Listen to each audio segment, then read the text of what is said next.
Every day people are trying to figure out how to navigate life during the pandemic. And for a lot of you, that means trying to find a way to continue to pay your bills even without a job. Annette Tucker, the CEO of Wateree Community Action, joins us now. Annette, you're telling me that there are funds available for people who are in that situation, right? Yes, ma'am, there is. We here at Wateree serve the Richland, Kershaw, Sumter, Clarity, and Lee County, and we're also recipients of the LIHEAP, Low Income Housing Assistance Program, CARES Act funds, as well as our Community Service Block Grant, CARES Act funds. And these funds will allow us to provide additional assistance with utilities, as well as rent.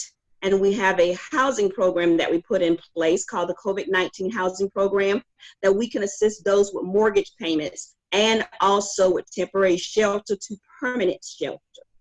So do you have to have your income directly impacted by COVID-19 in order to be able to take advantage of these resources, these funds? You would need to have been affected by COVID-19 in order to take advantage for the COVID funds that we have set aside. We also still have funding for the regular utility assistance where we could still provide you assistance as long as you meet the federal income guideline of 150%.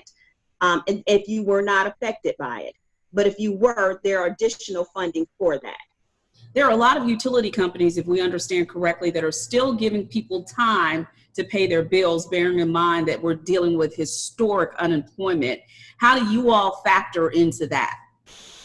We actually are great partners with their utility companies here in the areas that we serve, and we're actually providing information to them as well so they can provide to the clients that if they're needing assistance, that they can also apply with us for assistance. And what we will do is communicate with the utility company to make sure that if all documentation is turned in, that we can save them or prevent that from happening as long as they're completing their application.